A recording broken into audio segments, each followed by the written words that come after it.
de la classe, c'est de faire un bilan de nos 5 équipes africaines engagées dans ce mondial 2018. Donc pour notre part, pour le Maroc, je suis passé, j'ai présenté le travail de préparation du stage d'ailleurs. Donc ce n'était pas qu'un d'un point de vue compétition, c'était du début de la prise en charge de la préparation à la Coupe du Monde et la compétition elle-même. Donc voilà, j'ai présenté le document où le Maroc s'était très bien préparé. Nous étions vraiment prêts pour aller le plus loin possible dans cette compétition. Dans une poule, certes, pas évidente, on le savait. Tout le monde avait minimisé l'Iran, mais nous, on l'avait dit que ce serait le match le plus compliqué. Non pas parce que c'était une équipe a priori meilleure que les autres, mais c'est une équipe très difficile à jouer. Et on l'a vu durant ce mondial, toutes ces équipes comme l'Iran, le Danemark, la Suède, des équipes très difficiles à jouer parce que regroupées, laissant le ballon à l'adversaire. Et c'est ce qui a été difficile pour nous, de trouver la faille. Et donc voilà, on sort de cette Coupe du Monde avec un sentiment de regret, de déception de ne pas avoir pu passer ce premier tour, tant espéré par nos joueurs et le staff, et je pense que tout le peuple marocain.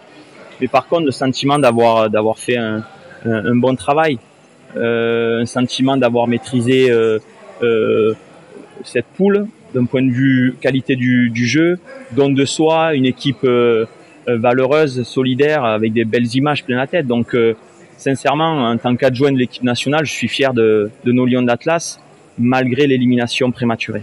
Concernant l'arbitrage. Oui, l'arbitrage, alors je vais vous dire d'un point de vue personnel, avant la Coupe du Monde, on a fait pas mal de réunions. Nous, techniciens, nous avons été convoqués par la FIFA pour nous expliquer l'utilisation du VAR, de l'assistance vidéo, et j'étais le premier le plus satisfait parce que je me disais qu'enfin on pourrait avoir un retour objectif de choses que l'œil de l'arbitre ne peut pas voir. Donc je m'attendais à ce que la technologie apporte une valeur ajoutée à l'arbitrage. Parce qu'il n'est pas évident, moi je le vois en tant qu'entraîneur, lorsque j'anime les séances, par moments c'est difficile de voir s'il y a faute, pas faute, hors-jeu, le ballon dedans, dehors. Donc j'avais fondé beaucoup d'espoir sur l'utilisation du VAR, de la vidéo. Le résumé fait que nous finissons notre Coupe du Monde avec peut-être 5 ou 6 erreurs d'arbitrage flagrantes que je me dis que l'arbitre ne peut peut-être pas voir, mais que la vidéo peut voir.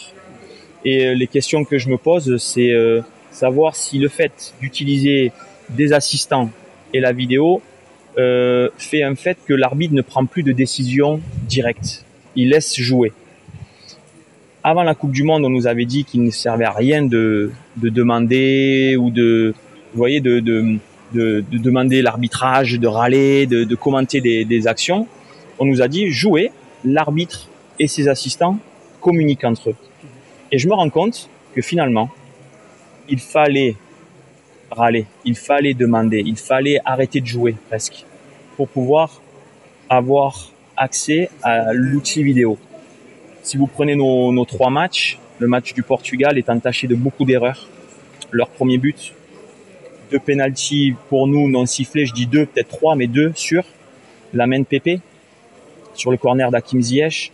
Et si on prend l'exemple de la France en finale contre la Croatie, ils bénéficient d'un corner, d'une main d'adversaire, de l'utilisation du VAR, la même chose, sauf que nous, on n'a pas ça. Et ce sont des détails. Si la France n'a pas ce pénalty à 1 partout, peut-être qu'ils ne gagnent pas la Coupe du Monde. Oui. Déjà tourné vers une grosse compétition qui arrive sur le plan continental, qui est la CAN 2019. Comment est-ce que vous vous préparez en tant que membre du staff de l'équipe nationale? Déjà, on vient juste de sortir de cette Coupe du Monde, donc de tirer les bilans, bien sûr, mais satisfait parce qu'on a un groupe mixte. Quand je dis mixte, on a des jeunes prometteurs, on a des joueurs expérimentés. Je pense qu'on a une équipe qui arrive à maturité pour aller le plus loin possible dans ces compétitions majeures continentales.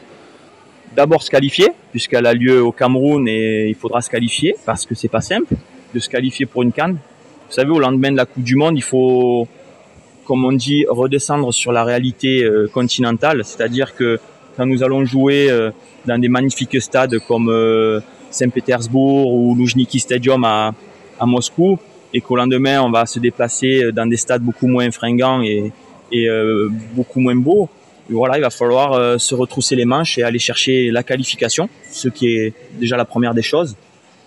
Et puis si on se qualifie, se préparer tranquillement avec nos joueurs, comme je dis, qui sont arrivés aujourd'hui à maturité, et des joueurs prometteurs qui ont pointé leur nez. Voilà, tout simplement.